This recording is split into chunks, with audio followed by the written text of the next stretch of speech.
अस्सलाम वालेकुम। Haider voice channel में आप सबको खुश आमदीद। आपसे गुजारिश है कि हमारे चैनल हैदर वॉइस को सब्सक्राइब कीजिए और साथ ही साथ बेल आइकॉन के बटन को दबा दीजिए ताकि हमारी नेक्स्ट वीडियो का नोटिफिकेशन आपको मिल सके।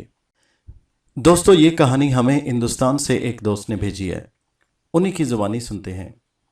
ये कहानी मेरी नानी की है। जब वो 12 साल की थी, छोटी उम्र थी और घूमने फिरने का शौक़ बहुत ज़्यादा। वो मेरे परनाना यानी उनके वालिद साहब के साथ घूमती फिरती थी। उनकी बड़ी लाडली थी।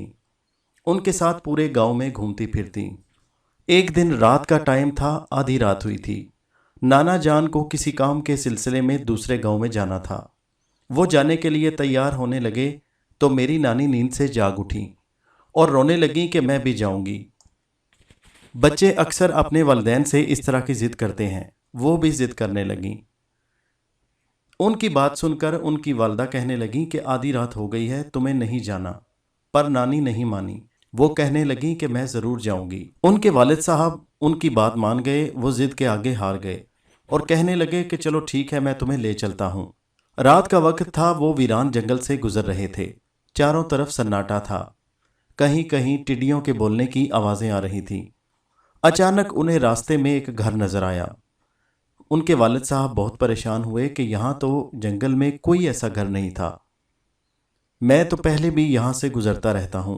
मैंने आज तक यहाँ कोई घर नहीं देखा। ये घर अचानक यहाँ कहाँ से आ गया?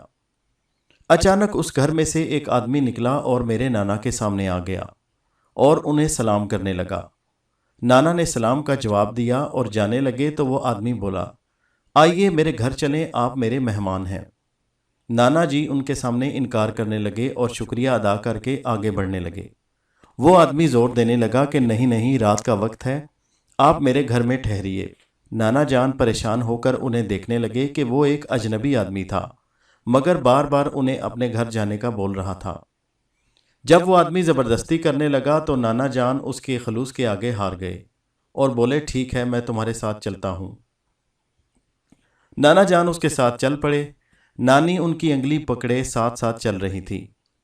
जो ही वो दरवाजे से अंदर दाखिल हुए, बज़ाहिर जो बाहर से एक आम सा घर नज़र आ रहा था, अंदर दाखिल होते ही एक महल में तब्दील हो गया। अंदर क्या माजरा देखते हैं कि अंदर बहुत सारे लोग हैं। कोई खाना खा रहा है तो कोई कुछ कर रहा है। बहुत सी देगें और बड़े बड़े देचके चारों तरफ पड़े हैं। सफ़ेद रंग के लिबास पहने वो औरतें आपस में बातें कर रही थीं और कुछ औरतों के बच्चे भी पैदा हुए। और वो क्या देखते हैं, बच्चे जूं ही पैदा होते इसके बाद वो एकदम से बड़े हो जाते और फिर बातें करना शुरू कर देते। एक आदमी ने आकर मेरे नाना जान से सलाम लिया, हाथ में लाया तो नाना जान को अंदाज़ा हुआ कि वो कोई इंसान नहीं बल्कि कोई और मखलूक है। नाना जान को जूं ही इस बात का एहसास हुआ, उन्होंने एकदम कुरान पाक की आयत की तिलावत शुरू कर दी और उन लोगों से इजाज़त लेकर वापसी को मुड़े। नानी को उन्होंने अपने कंधे पर बिठाया और महल से फौरी निकलने लगे। वो औरतें उन्हें देखकर हंसने लगीं और अरबी में अजीबो गरीब नगमे गुनगुनाने लगीं। वो क्या कह रही थी, नाना जान को कुछ इल्म ना था। अचानक उन्होंने देखा कि उन औरतों के चेहरे भयानक होना शुरू हो गए।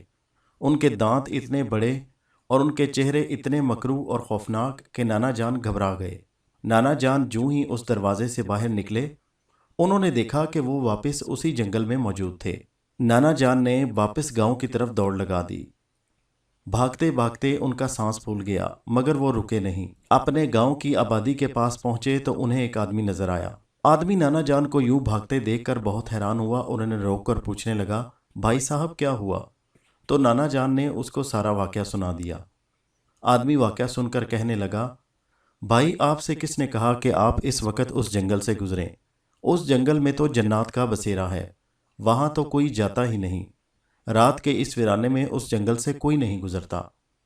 नाना जान ये सुनकर दिल ही दिल में खुदा का शुक्र अदा करने लगे कि वो सही सलामत वापस आ गए।